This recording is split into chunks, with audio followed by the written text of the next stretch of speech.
All right, so today I would like to cover self-knowledge, values, and professional growth, and particularly why it is really important to get to know yourself so that you can make conscious career decisions. As I promised, Socrates is there again, and amongst other different philosophers, poets, and sages that over the centuries emphasize the fact that knowing yourself is the most important thing, and probably the hardest one to master. I also picked up Socrates' quote of, "The unexamined life is not worth living." Yet, a lot of us go through life, day in, day out, not examining ourselves, our purpose, the hours, the time we have, how do we spend it, as well as our work, our vocation, our profession, what it is that we do, and how important is it to us, and do we actually like or love what we do, or do we hate it? This quote made me laugh, and it's like, oh my God, what have I done again?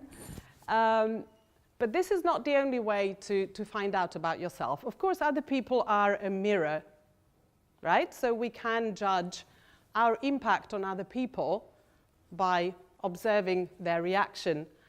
But there are many tools for self-discovery.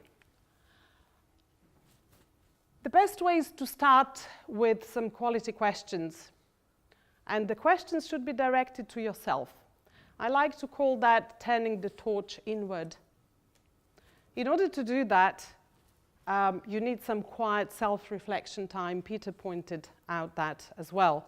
However, in today's world and society, we do everything to distract ourselves, right? We're constantly connected, we're on social media, we're with other people, we're with gadgets. So basically what we do is we do everything to prevent ourselves from being with ourselves. So I'd like to invite you to ponder some of these questions. Who am I and how do I define myself? It's a very basic question, and it may get you thinking about your roles in your family, in relation to yourself, to your work, to a community, or perhaps society at large. When I talk about non-negotiable things in life and career, these are actually values. These are the things that you honor and cherish the most, and that you are really defending at every moment of your life. If you're not aware of these values, you will be living someone else's values. And that can create inner conflict over a period of time, both in your personal life and in your career or any type of work you do. While I mentioned that there are many different ways to determine your values and different tools and even tests that you can use these days, one simple question that sometimes I ask my clients is, what kind of behavior or event makes you angry? Like, what does make your blood boil? And then usually that kind of behavior or event is something that is in total opposition to your values. That's the moment where you feel that some of your core values have been stepped on. Another way of looking at your own values is, for example, if you are hiring a team member or a colleague, what kind of person would you like to have? What are the qualities that you would like to see in them? They will probably reflect your values. Now, most of us value similar things, such as perhaps health, or family, maybe wealth, maybe honesty, integrity, but these are some of the most common core values that we all have. But deeper down, we all have more specific things that we really care about. And it is about exploring those and making sure that you build awareness around them. Some other questions you can also ask yourself is about what do I love and also what do I dislike doing. Believe it or not, some recruiters will ask you this. They will also ask you, tell me about an activity that when you get immersed in, you lose track of time.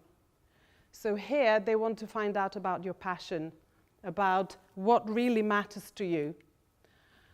So as I mentioned, if you're not aware of your values, you will be building inner conflict over time, and that can impact your life, your career, your health, your personal relationships. Very briefly about where do values come from. As any psychologist would tell you, early years conditioning is very important. In other words, as we grow up, we look at our parents and we admire them. They're the highest authority to us. So most of the values that we get at first will be from our parents. And later on, moving through adolescence and adulthood, there will be other influences, our friends, peers, teachers. I would say these days politicians, celebrities. And I was just going to say that these days young people are actually more influenced by celebrities than philosophers or novelists or artists. But Peter's actually presentation brought some relief and some hope that there are other influences on the younger generations. One of the ways of accessing your inner voice is tapping into your intuition. And even the great Albert Einstein said that the intuitive mind is a sacred gift, where the rational mind is only a servant. However, we have mostly built the society and the structures which rest on rational mind, and we have forgotten to listen to our inner voice, to the intuition, to our true voice, which very often can be drowned amongst all these other voices and influences that come externally. I really like the quote by the fabulous poet and philosopher Rumi, who said that everyone has been made for some special kind of work. And the desire for that work has been put in every heart.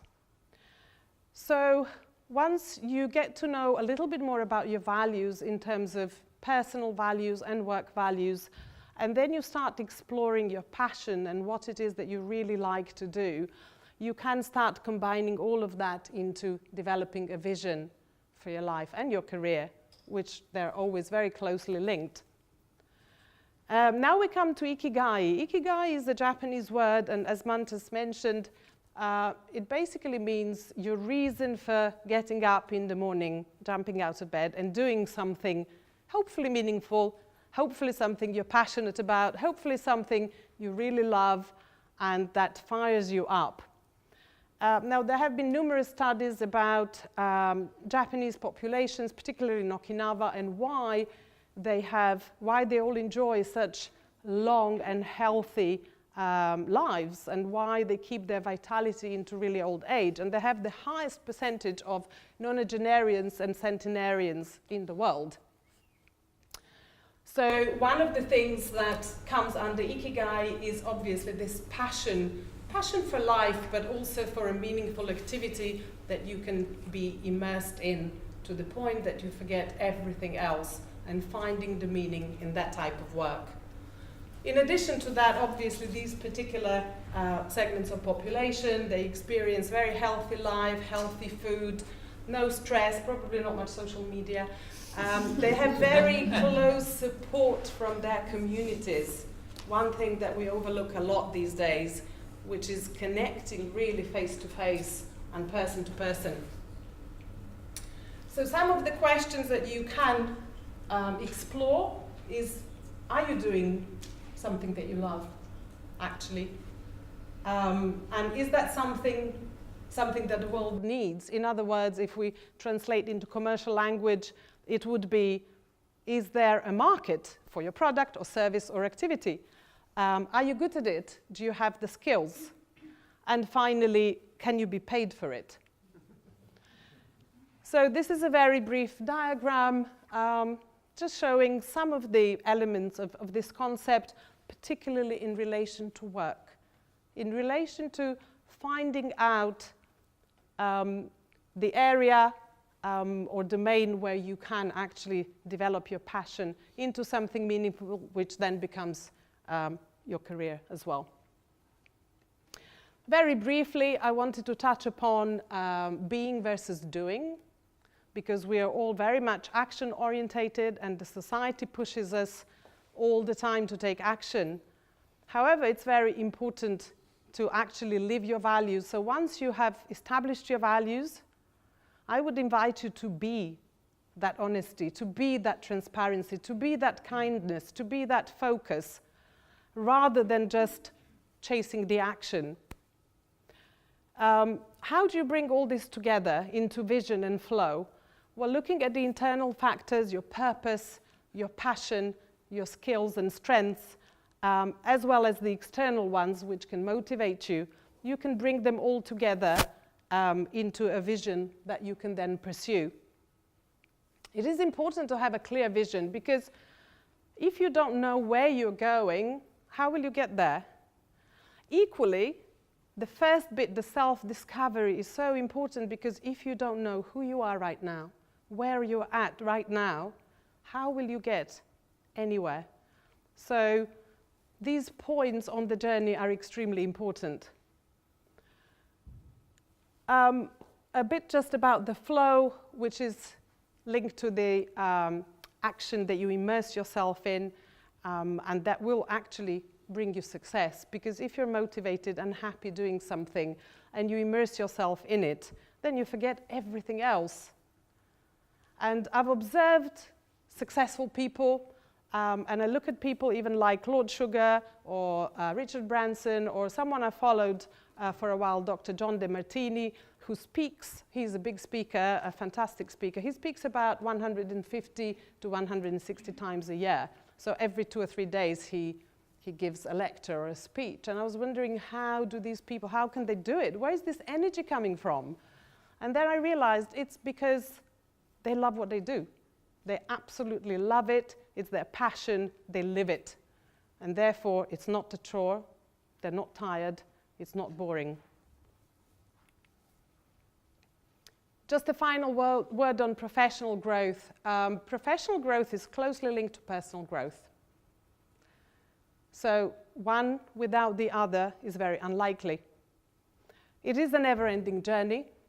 So I would invite you to challenge yourselves, to live your values, to develop further your talents and your strengths, and also to learn new skills. And keep this awareness in your mind around your work and your career. Because if you don't make that decision, if you don't have that vision, then someone else will actually make that decision for you.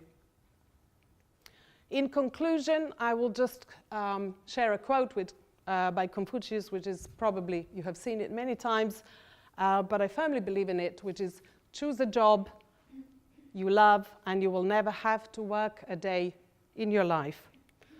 I would like to thank you for your time and attention, and if you're interested in further self-exploration, you're welcome to download some questions from my website, which will give you a kickstart. Thank you.